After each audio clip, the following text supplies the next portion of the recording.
Dear doctor TV మా నాన్నగారికి 40 సంవత్సరాలు. ఆయనకి గ్యాస్ట్రిక్ సమస్య ఉంది. దాంతో పాటు విపరీతమైన బ్యాక్ పెయిన్ ఉంది. గ్యాస్ట్రిక్ సమస్యకి మెడిసిన్స్ వాడుతున్నారు.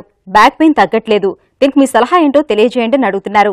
ఈ ప్రశ్నకు orthopaedic surgeon doctor Rammohan Reddy గారు సమాధానం అందిస్తారు. మీ నాన్నగారికి గ్యాస్ట్రైటిస్ ఉంది, బ్యాక్ పెయిన్ ఉంది అని చెప్తా ఉన్నారు. వీటికి ఏమైనా ఇన్వెస్టిగేషన్స్ చేయించారా లేదా అనేది ముందు మీరు చెక్ చేసుకోవాలి. గ్యాస్ట్రిక్ ప్రాబ్లంకి స్పెషలిస్ట్ డాక్టర్లు ఎండోస్కోపీ చేశారా, లోపల అల్సర్సా, అసిడిటీనా, ఇంకా ఏమైనా ప్రాబ్లమ్స్ ఉన్నాయా అనేది వాళ్ళు మీకు చెప్పగలుగుతారు. నడుము నొప్పి అనేది చాలా వరకు వెన్నపూస పక్కన కండరాల వల్ల వస్తుంది. అయితే కొంతమందికి కడుపులో ఉన్న ప్రాబ్లమ్స్ వల్ల కూడా బ్యాక్ పెయిన్ వచ్చే ఛాన్స్ ఉంటుంది. అంటే గాల్ స్టోన్స్ కానీ, ప్యాంక్రియాటైటిస్ కానీ, ఇంకా వేరే ఇతర కారణాల వల్ల కూడా ఒక్కోసారి నడుము నొప్పి వస్తుంది. గ్యాస్ట్రైటిస్ ఉన్న వాళ్లకు పెయిన్ కిల్లర్స్ ఇంకా ఎక్కువ ప్రాబ్లమ్స్ క్రియేట్ చేస్తాయి. ఇటువంటి వారిలో పెయిన్ కిల్లర్స్ వాడడం మంచిది కాదు.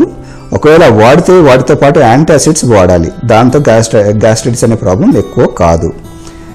బ్యాక్ పెయిన్కి చాలా వరకు ఎక్సర్సైజెస్, వైటమిన్ లోపాలు ఉంటే అవి సరిదిద్దుకోవడము, పరుపులు ఎటువంటి వాడుతున్నాము, మంచం నుంచి దిగేటప్పుడు ఎట్లా లేస్తున్నాము, ఇటువంటివి జాగ్రత్తగా చూసుకోవాలి.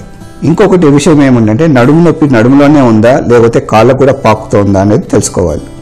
ఒకవేళ కాలు కూడా వస్తుంది అనుకోండి, అప్పుడు నడుములో స్పాండిలైటిస్ ఉందా, డిస్క్ ప్రాబ్లం ఉందా, నరాల మీద ఒత్తిడి ఉందా అనేది తెలుసుకోవాలి. వీటికి ఎంఆర్ఐ స్కాన్స్ చాలా ఉపయోగపడతాయి.